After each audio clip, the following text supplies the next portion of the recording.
inshuti bakunzi ba MPUMURIZA TV, ndabaramukije mu izina rya Yesu Kristo. Muraho neza? Bifurije amahoro ya Kristo, bifurije ihumure rya Kristo Yesu, amahoro yo mu mutima umwanzi atadusahura atatwiba, amahoro abisi badatanga adatangwa n'isi, niyo mbifurije.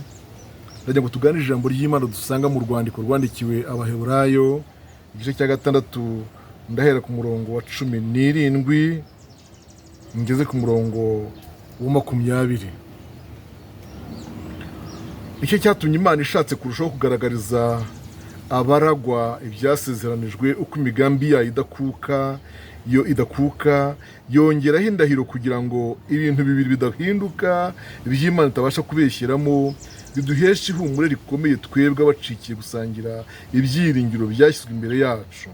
Ibyo byiringiro tubifite nk'igitsika umutima gikomeye kandi gishikamye, cyinjira hirya y'umwenda ukinjiriza hera cyane, aho Yesu yatwinjiriye atubanjirije amaze guhinduka umutambyi mukuru iteka ryose mu buryo bwa Melikisedeki. Imana dufashe cyane. Dusome kandi amagambo ari mu rwandiko rwa 2 rw'Abatesalonike igice cyaho cya 2, Abatesalonike urwandiko rwaho rwa 2 igice cya 2 umurongo wa 16. Nuko umwami wacu Yesu Kristo ubwe n'Imana Data wa twese yadukunze ikaduha ihumure ry'iteka ryose n'ibyiringiro byiza kubw'ubuntu bwayo, ihumuriza imitima yanyu, ibakomereze mu mirimo yose myiza n'amagambo yose meza. Amen. Muri uyu mwanya wo kubaramutsa no kubahumuriza, intego mfite no guhumuriza imitima yanyu. Ijambo ry'Imana ritwereka yuko mu gihe kigoye bisaba ihumure, kandi iryo humure bisaba ngo abantu barihumurizanye, bamwe bahumuriza abandi, bityo dukomezanye muri urwo rugendo. Abanyarwanda aho bari hose ku isi, ku migabane yose y'isi, Afurika, Uburayi, Amerika, Aziya na Oceania, aho hose ku isi niko twibuka ku itariki ya 27 y'ukwezi kwa 4 imyaka 28 u Rwanda rubayemo jenoside yakorewe Abatutsi, hatikirira imbaga y'abantu barenga miliyoni mu gihe kitarenze iminsi 100. Yari amezi 3 n'iminsi mike cyane. Muri iyi minsi yacu yo kwibuka ku nshuro ya 28 dufite intego yo kudaheranwa n'agahinda, yo kudaheranwa n'intimba, ahubwo tukibuka twiyubaka. Ikindi kandi tunarwanya ingengabitekerezo ya jenoside iyo ari yose ishobora kwangiza ubumwe bw'Abanyarwanda. Bene data bakundwa, ijambo ry'Imana rivuga ku ihumure. Usomye urwandiko Pawulo yandikiye Abakorinto rwa 2 igice cyaho cya 7 n'umurongo wa 4 ndetse n'icya 1 n'umurongo wa 3, havuga ko Imana ariyo nyiri ihumure ryose. Imana niyo nyiri ihumure ryose kandi niyihumuriza uko bikwiriye. Ariko hakavuga ngo iryo humure ryose ry'Imana iyo umuntu amaze kuryakira nibwo nashobora guhumuriza abandi. Reka tuhasome wenda amagambo nyagarukeho nyuma mwumva uko havuga. Urwandiko rwa 2 rw'Abakorinto igice cyaho cya 1 umurongo wa 3. Hashimwe Imana y'umwami wacu Yesu Kristo niyo na se, ari nawe Data wa twese w'imbabazi n'Imana nyiri ihumure ryose. Urumva ko ariyo nyiri ihumure ryose. 4, iduhumuriza mu makuba yacu yose, kugira ngo natwe tubone uko duhumuriza abari mu makuba yose, tubahumuririsha ihumure twahawe n'Imana.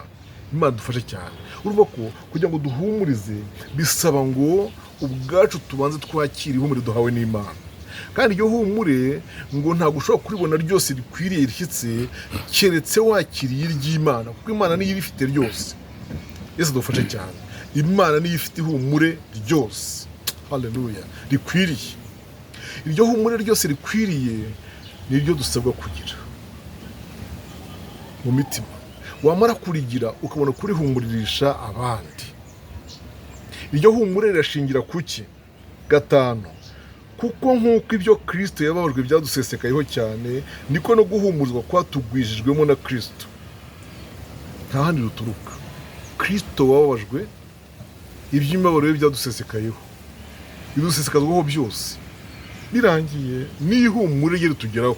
6, iyo tubabazwa tuba tubabazwa kugira ngo muhumurizwe no gukizwa kwacu. Muri iri jambo, iyo tubabarwa tugakira, iyo tubabarwa tukarokoka, kurokoka kwacu, gukizwa kwacu niko kubyara ihumure. Amina. Ntabwo dushobora kugira ihumure hatabaye imibabaro, ntidushobora gukenera ihumure tutababaye. Iyo mpamvu ijambo rivuze ngo iyo tubabazwa tuba tubabazwa kugira ngo muhumurizwe no gukizwa, kandi iyo duhumurizwa tuba duhumurijwe no kugira ngo muhumurizwe namwe mubone uko mwihanganira imibabaro imwe n'iyacu. Haleluya. Bene bakundwa, mu gihe nk'iki ngiki ihumure rirakenewe, kandi hari impamvu yayo. Impamvu yo guhumurizwa irahari, n'impamvu yo guhumuriza irahari. Nimurebe namwe, jenoside yakorewe abatutsi iba, hariho abana bavanywe mu mirambo, hari abana bavanywe mu mirambo, cyangwa umwana akabaho nyina agapfa. Uwo mwana abarokoye, inkotanyi zarokoye abantu zikamuvana mu mugongo wa nyina ari intumbi, umwana akabaho. Abo bana bamwe baririra, birera kandi atari uko babishoboye, uwo yari amabura kindi, ndetse ntibarirwa n'uwo twakwita umukuru muri bo. Ugasanga wenda nk'uwo hagati muri bo utari nawe mukuru niwe ufashe responsibility. Ariko mu myaka 28 uwiga amashuri yarize abanza, ayisumbuye, kaminuza ndetse na masters cyangwa na PhD,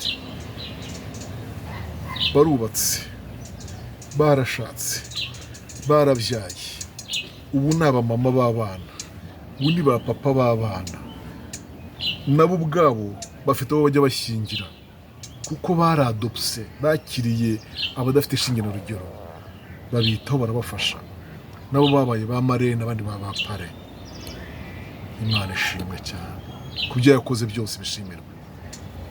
Iyo mpamvu ndimo kubabwira ngo hari impamvu zo guhumurizwa, hari impamvu z'ihumure. Pawulo ageze ku murongo wa 10 aravuga ngo iyaturokoye urupfu rukomeye rutyo, nanone iracyaturokora kandi izakomeza kuturokora.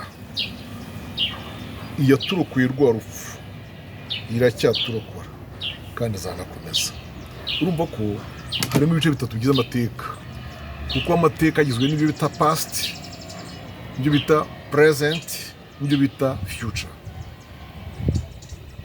Ibyahise, ibiriho n'ibizaza, byose twiringiye Uwiteka. Ijambo twasomye hariya mu gice cya 2 cy'Abatesalonike ba 2 byavuze ngo mu 16, nuko umwami Yesu Kristo ubwe n'Imana Data wa twese yadukunze kaduhumurira igiteka ryose n'ibyiringiro byiza ku bw'ubuntu bwayo, ihumuriza imitima yanyu, ibakomereze mu mirimo yose myiza. Aha kandi bavugiye iki? Iyo ihumure ridakwiriye ngo umuntu ahumurizwe bikwiriye, agira ngo n'imirimo myiza yarahagaze, ajya ngo kugira neza ko warahagaze, ukagira ngo we ntibyakureba, ukagira ngo we si ibyawe. Ni ukuri nawe wagira neza, nawe wakora imirimo myiza, nawe umutima wawe wakwaguka ugakora imirimo myiza. Ntube umuntu gusa wo gufashwa, ahubwo nawe ugafasha. Imana idufashe. Ntube umuntu wo kugirwa neza gusa, ahubwo nawe ukagira neza. Imana ibakomereze mu mirimo yose myiza. Abakorinto ba 2:7 umurongo wa 4. Abakorinto ba 2 igice cya 7 umurongo waho wa 4. Uwo murongo uravuga ngo mbashiraho amanga cyane kandi ndabirata cyane, nuzuye ihumure, ndetse no mu makuba yacu yose ngira umunezero usesekaye. ndashaka kuvuga kuri ijambo cyangwa kugira umunezero usesekaye kandi mu gihe cy'amakuba, mu gihe twakwita inyumubabaro. Nezezwa n'iki? N'ihumure rya Kristo, rya humure ry'Imana. Nshuti bakunzi ba MPUMURIZA TV, nk'uko izina ry'iyi TV ryitwa, ndabahumurije. Ndabahumurije mukomerere mu mwami, ndabahumurije mukomerere mu byo mwizeye, ndabahumurije ntimucogozwe n'ibiriho, ndabahumurije mwizere yuko tuzabona abatubanjirije, tuzabona intwari zihanganye zirinda zipfa zitiyanduje, kandi tuzanesha. Murwane intambara yo kunesha mu izina rya Yesu. We warokotse jenoside, ndagusabye ngo Imana iguhe imbaraga utazapfa noneho uzize ibyaha. Warokotse jenoside y'imbunda, y'umuhoro, y'impiri, y'inkoni, y'icumu, y'umwambi n'ibindi, ariko ndakwinginze ngo ntuzagwe ngo usuzugurwe na Satani uzira icyaha, uzira ubusambanyi, umunezero w'umwanya muto, uzira uburiganya, uzira ubujura, uzira ubugome cyangwa ubugambanyi. Satani ntazakuboneraho, yakwishima hejuru, yavuga ati wirataga iki cya gihe cyose. Nicyo ngusabiye uyu mwanya nsoza izi nyigisho n'izi ndamutso zanjye, ngukomereje kubwira ngo umwanzi Satani ntazakwishime hejuru akwibutsa hahandi. Uyu munsi wa none ubwo warokotse tukabaho, nesha icyaha, nesha isi n'umubiri na Satani, kandi bizi Imana izagushoboza, Imana izagufasha, Imana ikwambika imbaraga. Imana ibaha imbaraga murwana intambara, umwami niwe ubigisha kunesha abanzi be. Mukomere cyane mugiye kunesha, muhabwe ingabire nziza yabatabarutse. Mukomere cyane mugiye kunesha, maze muhabwe ingabire nziza z'abatabarutse. Imana ibagiriye neza. Ndagushimiye Mana Data twese uri mu ijuru, gushimiye ijambo ryawe, ndasenze kugira ngo iri jambo wampaye urikomereshe imbaraga z'umwuka wera, kandi uriherekeze Mana, kugira ngo irihumure rihumurize abantu bawe, kandi rigwire muri bo nabo barihumuririsha abandi. Mu gihe nk'iki kigoye ude gukomera imitima, ndagushimiye ko ubyumvise, kandi uha abantu kunesha ibyaha, kunesha isi n'umubiri, kugira ngo Satani ataza twivuga hejuru atubonyeho urwaho, atugize umuhigo w'amenyo ye. Ndagushimiye ko uzaduha kunesha, mu izina rya Kristo Yesu umwami wacu. Amen.